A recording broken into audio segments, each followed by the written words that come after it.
Bonsoir, bienvenue dans votre édition d'information du mercredi 4 novembre 2020 sur Cathode TV Gabon. Les titres. Audience générale du 4 novembre 2020. Télégramme du pape suite à l'annonce de l'attentat à Vienne en Autriche.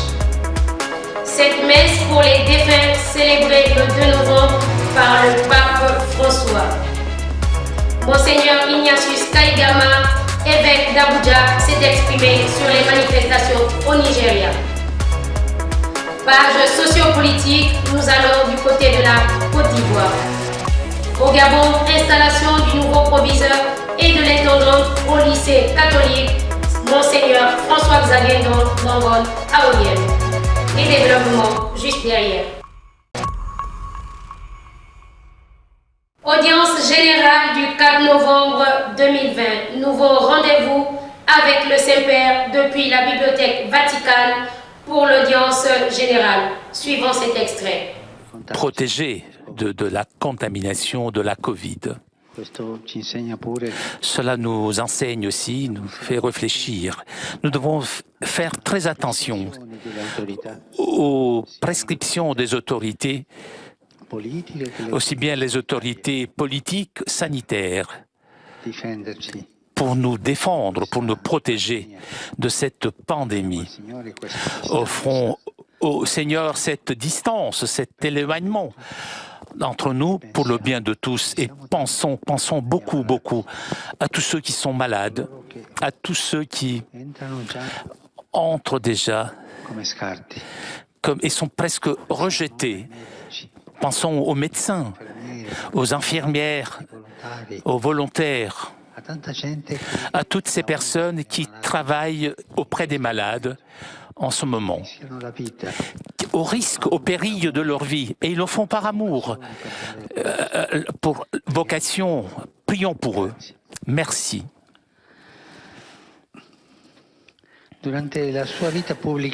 Pendant sa vie publique, Jésus a fait constamment recours à la force de la prière.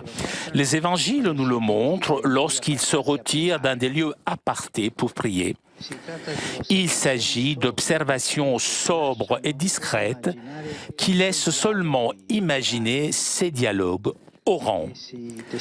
Ces dialogues témoignent clairement que, également dans les moments de plus grand dévouement aux pauvres et aux malades, Jésus ne négligeait jamais son dialogue intime avec le Père. Plus il était plongé dans les besoins des personnes, plus il sentait la nécessité de reposer dans la communion trinitaire avec son Père et avec l'Esprit. Il y a donc un secret dans la vie de Jésus, caché aux yeux humains, qui représente le centre de tout. La prière de Jésus est une réalité mystérieuse dont nous n'avons qu'une petite intuition, mais qui permet de lire dans la juste perspective la mission tout entière. Pendant ces heures solitaires avant l'aube ou pendant la nuit, Jésus se plonge dans son intimité avec le Père, c'est-à-dire dans l'amour dont chaque âme a soif. C'est ce qui apparaît dès les premiers jours de son ministère public. Un samedi, par exemple, la petite ville de Capharnaüm se transforme en hôpital de campagne. Après le coucher de soleil, tous les malades sont amenés à Jésus et il les guérit. Cependant, avant l'aube, Jésus disparaît. Il se retire dans un lieu solitaire et il prie. Simon et les autres le cherchent. Et quand ils le trouvent, ils lui disent « Tout le monde te cherche ».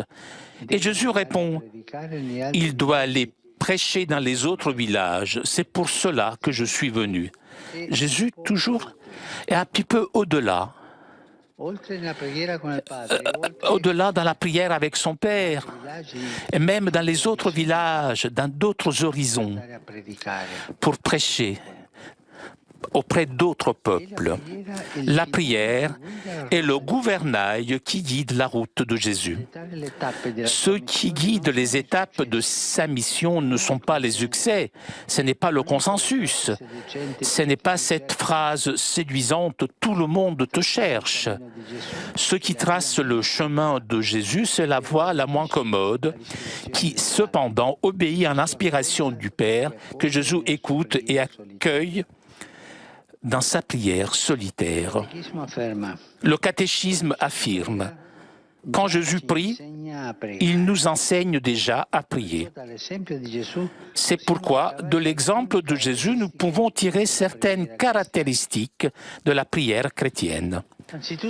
Tout d'abord, la prière chrétienne possède un primat et le premier désir de la journée, quelque chose que l'on pratique à l'aube, avant que le monde ne se réveille. Celle-ci donne une âme à ceux qui autrement resteraient sans souffle. Un jour vécu sans prière risque de se transformer en une expérience fastidieuse ou ennuyeuse. Tout ce qui nous arrive pourrait tourner pour nous en un destin mal supporté et aveugle. Jésus, en revanche, éduque à l'obéissance à la réalité et donc à l'écoute. La prière est tout d'abord écoute et rencontre avec Dieu. Alors les problèmes de tous les jours ne deviennent pas des obstacles, mais des appels de Dieu lui-même à écouter et rencontrer celui qui est en face de nous. Les épreuves de la vie se transforment ainsi en occasion pour grandir dans la foi et dans la charité. Le chemin quotidien, y compris les difficultés, acquiert la perspective d'une vocation. La prière a le pouvoir de transformer en bien ce qui, dans la vie, serait autrement une condamnation. La prière a le pouvoir d'ouvrir un horizon grand à l'esprit et d'élargir le cœur. Télégramme du pape suite à l'annonce de l'attentat à Vienne, en Autriche. Nous écoutons la correspondance de Camille Mokosso pour le compte de Radio Vatican. À la suite de l'attentat qui a eu lieu à Vienne en Autriche, le Saint-Père a envoyé mardi un télégramme signé par le cardinal secrétaire d'État Pietro Parolin au cardinal Christophe Schorborn, archevêque de Vienne, pour lui exprimer sa douleur et sa consternation face à cet état de violence. Le pape a assuré aussi prier pour les victimes et leurs familles. Cette messe pour les défunts célébrée le 2 novembre par le Saint-Père, comme annoncé dans nos précédentes éditions, le pape François a célébré la messe pour les défunts en absence des fidèles depuis la chapelle du cimetière teutonique et a prié devant les tombes du cimetière. Monseigneur Ignatius Kaigama s'est exprimé sur les manifestations d'Abuja au Nigeria. L'archevêque d'Abuja a souligné dimanche dernier la nécessité d'organiser des manifestations pacifiques alors que des rapports font état des pillages et destructions de nombreux biens publics lors des manifestations nationales organisées par les jeunes pour dénoncer les violences policières. Nous allons en Côte d'Ivoire pour la page socio-politique.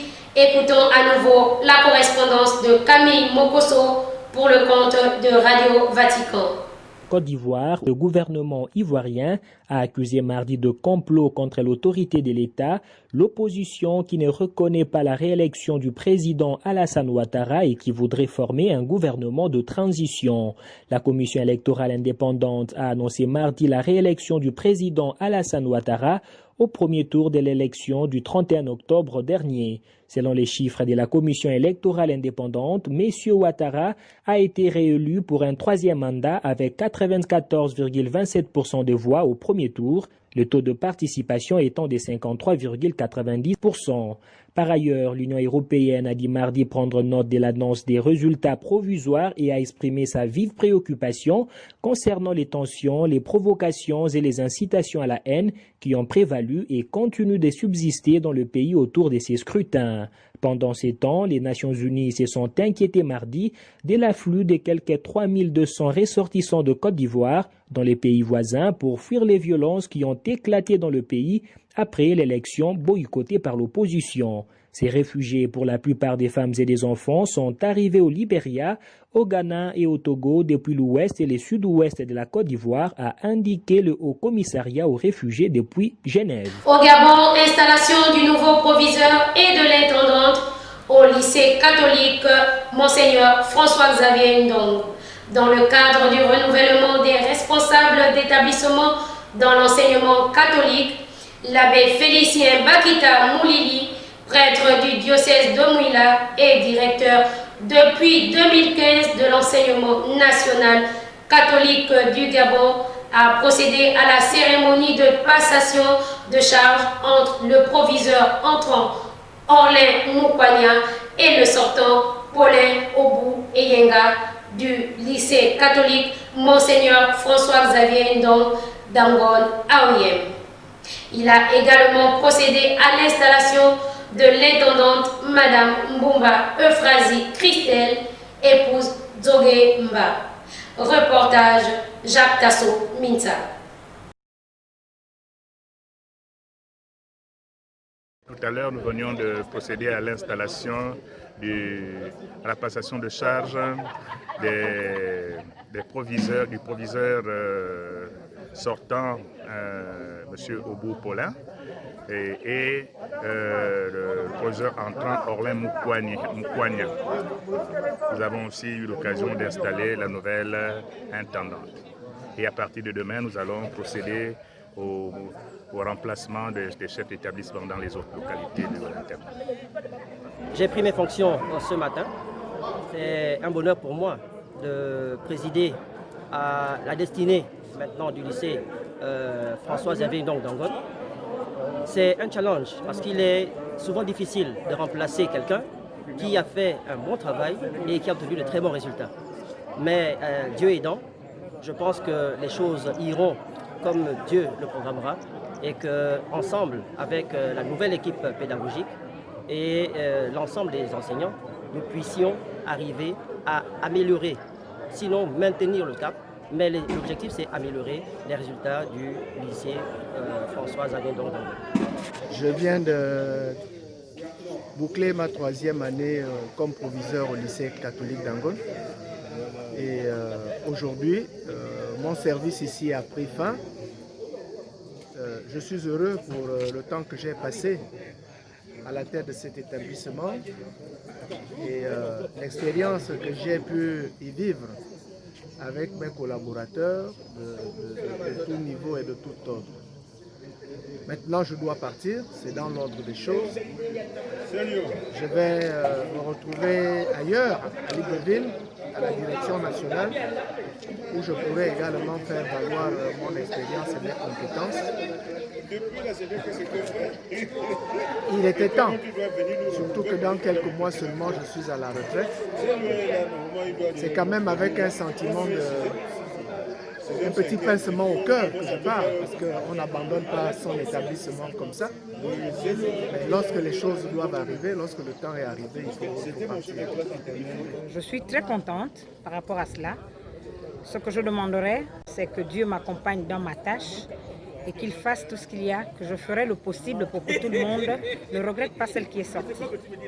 Merci. Mercredi 4 novembre, la Sainte Église fait mémoire de Saint Charles Borromée. Né en 1538, il a été cardinal à 25 ans. Archevêque de Milan, il réalisa en sa personne le modèle de l'évêque proposé par le Concile de Trente.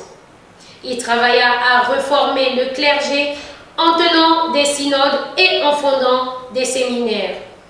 Il voulut restaurer les mœurs chrétiennes dans le peuple par ses visites pastorales, donnant à tous l'exemple d'une vie authentique, fidèle à l'Évangile.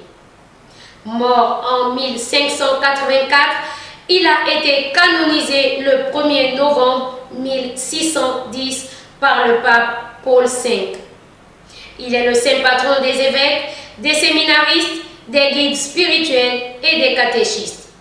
Une messe a été célébrée en matinée à la chapelle de la Maison catholique des médias en mémoire de tous les évêques décédés. Une page nécrologique dans ce journal, frère Hubert Guérino, décédé le 2 novembre 2020 à l'âge de 82 ans. Il a marqué la ville de Port-Gentil en dirigeant le collège et lycée Raponda Walker. La célébration de la sépulture aura lieu demain, jeudi 5 novembre 2020 à 14h30 en l'église paroissiale de Touaré-sur-Loire, suivie de l'inhumation au cimetière communautaire de la Hilière dans la ville d'Angers, en France. Que son âme repose en paix. Pour son anniversaire sacerdotal, nous souhaitons un joyeux anniversaire à Monseigneur Eusebus Chinekezi Ogbonna, évêque du diocèse de Port-Gentil. Mesdames, Messieurs, c'est ainsi que s'achève cette édition d'information.